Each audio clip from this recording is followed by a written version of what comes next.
বুধবার পবিত্র জ্যৈষ্ঠ মাসের পূর্ণিমা ও শ্রী শ্রী জগন্নাথ দেবের স্নানযাত্রা। এই বিশেষ দিনে ভুলেও খাবেন না এই তিনটি সবজি। রোগের জ্বালা, আর্থিক কষ্ট, চরম অশান্তি এবং সংসারে দুর্ভাগ্য আসবেই।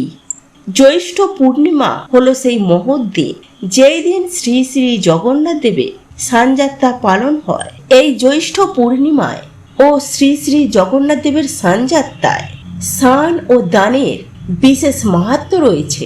সনাতনী হিন্দুরা এই পবিত্র পূর্ণিমা তিথিতে গঙ্গা, যমুনা, নর্মদা বা স্থানীয় কোনো পবিত্র নদীতে স্নান করেন পুণ্য লাভের জন্য।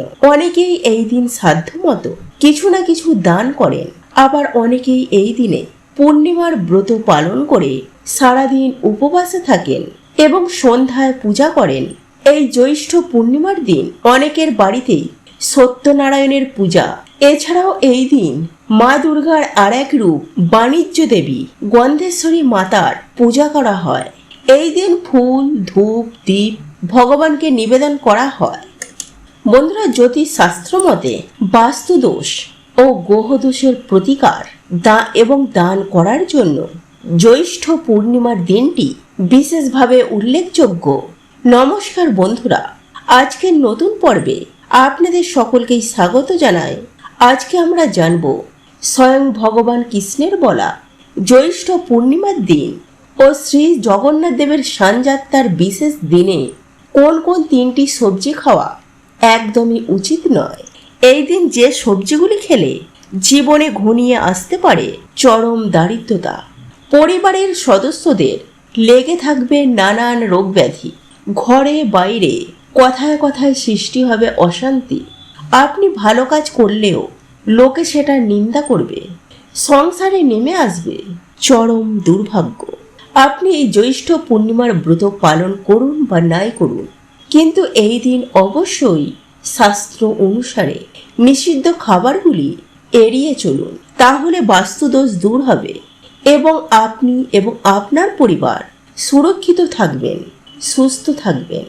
বন্ধুরা, বিশুদ্ধ সিদ্ধিকা পঞ্জিকা অনুসারে জ্যৈষ্ঠ পূর্ণিমা তিথি কখন পড়েছে? হিন্দু পঞ্জিকা অনুযায়ী 10ই জুন মঙ্গলবার সকাল 11:35 এই জ্যৈষ্ঠ পূর্ণিমা তিথির সূচনা হবে এবং 11ই জুন বুধবার দুপুর 1:13 এই জ্যৈষ্ঠ পূর্ণিমার সমাপ্তি ঘটবে। তাই উদয়া তিথি অনুযায়ী 11ই জুন বুধবার জ্যৈষ্ঠ পূর্ণিমা তিথি পালিত হবে। এই জ্যৈষ্ঠ পূর্ণিমা চলাকালীন লক্ষ্মী নারায়ণের পূজা করা যেতে পারে। এই জ্যৈষ্ঠ পূর্ণিমা তথা শ্রী শ্রী জগন্নাথ দেবের স্নানযাত্রার মহাযোগে স্নান ও দান করলে অক্ষয় পুণ্য লাভ করা যায়। এই দিন গঙ্গা বা যে কোনো পবিত্র নদীতে স্নান করার পর সাধ্যমতো দান করতে পারলে সব থেকে বেশি শুভ ফল পাওয়া যায়। ধর্মীয় ও জ্যোতিষশাস্ত্রে দৃষ্টিকোণ থেকে এই জ্যৈষ্ঠ পূর্ণিমার বিশেষ গুরুত্ব রয়েছে ও মাহাত্ম্য রয়েছে। শাস্ত্রে বলা হয়েছে এই দিন কিছু নির্দিষ্ট নিয়ম মেনে চলা উচিত, কারণ এই দিন শক্তির পরিবর্তন ঘটে এবং শুভ আর অশুভ শক্তির ভারসাম্য তৈরি হয়। এই জ্যৈষ্ঠ পূর্ণিমার দিন নিষিদ্ধ সবজিগুলির মধ্যে প্রথমেই যেটির কথা বলবো সেটি হলো চাল কুমড়ো। হ্যাঁ বন্ধুরা, জ্যৈষ্ঠ পূর্ণিমার দিন শ্রী শ্রী জগন্নাথ দেবের স্নানযাত্রার মহাযোগে বাড়িতে কখনোই চাল কুমড়ো রান্না করবেন না। এই দিন অনেক জায়গায় বিভিন্ন পুজো উপলক্ষে বা নানান তান্ত্রিক ক্রিয়াতে চাল কুমড়ো উৎসর্গ করা হয়। এই জ্যৈষ্ঠ পূর্ণিমার দিন পরিবারের কোনো সদস্যই চাল কুমড়ো খাবেন না। এই দিন চাল কুমড়ো খেলে বাড়িতে রোগ ব্যাধি লেগেই থাকবে। রোগের পেছনে খরচ করতে করতে আপনি সর্বশান্ত হয়ে যাবেন। সুতরাং আগামী বুধবার জ্যৈষ্ঠ পূর্ণিমার দিন ও স্নানযাত্রার মহাযোগে কোনোভাবে বাড়িতে চাল কুমড়ো রান্না করবেন না, বা চাল কুমড়ো থেকে তৈরি যেটাকে আমরা কুমড়ো মিঠাই বলে থাকি সেটাও খাবেন না। এছাড়াও এই দিন আমিষ খাবার যেমন মাছ, মাংস, ডিম, পেঁয়াজ, রসুন, মসুর ডাল ইত্যাদি তামসিক আহার এড়িয়ে চলুন। এই জ্যৈষ্ঠ পূর্ণিমা তিথিতে বাড়িতে সত্যনারায়ণের পুজো অনুষ্ঠিত হলে সংসারে সুখ শান্তি ও সমৃদ্ধি লাভ করা যায়। এই তিথিতে সন্ধ্যার পর চাঁদের পুজো করলে চন্দ্র দোষ থেকে মুক্তি পাওয়া যায়। বন্ধুরা, এই দিন দ্বিতীয় নিষিদ্ধ খাবারটি হলো মাসকলাই। এই জ্যৈষ্ঠ পূর্ণিমার দিন কালো বা সবুজ রঙের মাসকলাই এবং এর থেকে তৈরি বিউলির ডাল বা অন্য কোনো খাবার ভুলেও খাবেন না। মাসকলাই থেকে ভাঙা বা গোটা কড়াইয়ের ডাল তৈরি হয়। এই দুই ধরনের ডাল খাওয়া একদম এড়িয়ে চলুন। এই দিন ঘরে বা বাইরে বিউলির ডাল দিয়ে তৈরি বড়ি, রসপড়া, কচুরি, ধোসা প্রভৃতি খাবার এড়িয়ে চলুন। এছাড়াও কোনো প্রকারের নেশাজাতীয় খাবার এই দিন গ্রহণ করবেন না। বন্ধুরা, এই জ্যৈষ্ঠ পূর্ণিমার দিনে পরম পুরুষোত্তম ভগবান শ্রীকৃষ্ণের উদ্দেশ্যে যদি একটি মাত্র তুলসী পাতা ও একটি প্রদীপ নিবেদন করা যায় তাহলে অশেষ পুণ্য লাভ করা যায়। এর পাশাপাশি এই দিন সত্যনারায়ণের কথা শ্রবণ করাও অত্যন্ত শুভ বলে মনে করা হয়। সনাতন হিন্দু ধর্মে বিশ্বাস করা হয় যে জ্যৈষ্ঠ পূর্ণিমাতে ভগবান বিষ্ণু ও মা লক্ষ্মীর পূজা করলে সমস্ত মনস্কামনা পূরণ হয়। এই জ্যৈষ্ঠ পূর্ণিমার গুরুত্ব ও মাহাত্ম্য অপরিসীম। এই দিন উপবাস করে যথাবিধি মেনে বাড়িতে পুজো অর্চনা করলে বাড়িতে সুখ শান্তি বিরাজ করে।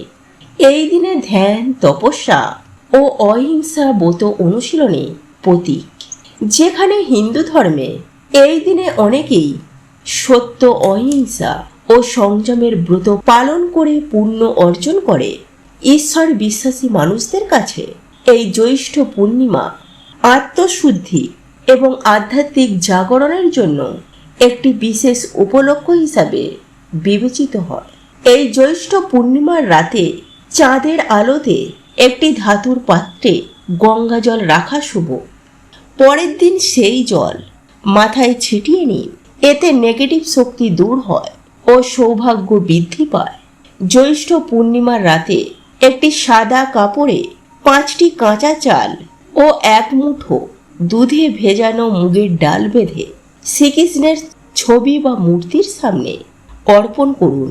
পরের দিন এটা গরুকে খাইয়ে দিন। এর ফলে মা লক্ষ্মীর আশীর্বাদ পাওয়া যায় বলে বিশ্বাস করা হয়।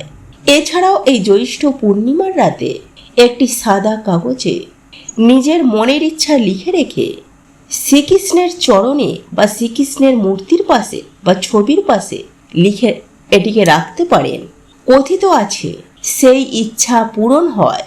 এই জ্যৈষ্ঠ পূর্ণিমা পালন করলে সকল সনাতনী হিন্দুদের কর্তব্য এই দিন নিরন্তর ভগবানের নাম স্মরণ করা ও শ্রবণ কীর্তনের মাধ্যমে অতিবাহিত করতে হয়। শাস্ত্র অনুসারে জ্যৈষ্ঠ পূর্ণিমার দিন তৃতীয় যে সবজিটি খেতে নিষেধ করা হয়েছে সেটি হলো কুমড়ো। এই দিন বাড়িতে কখনোই কুমড়ো রান্না করবেন না।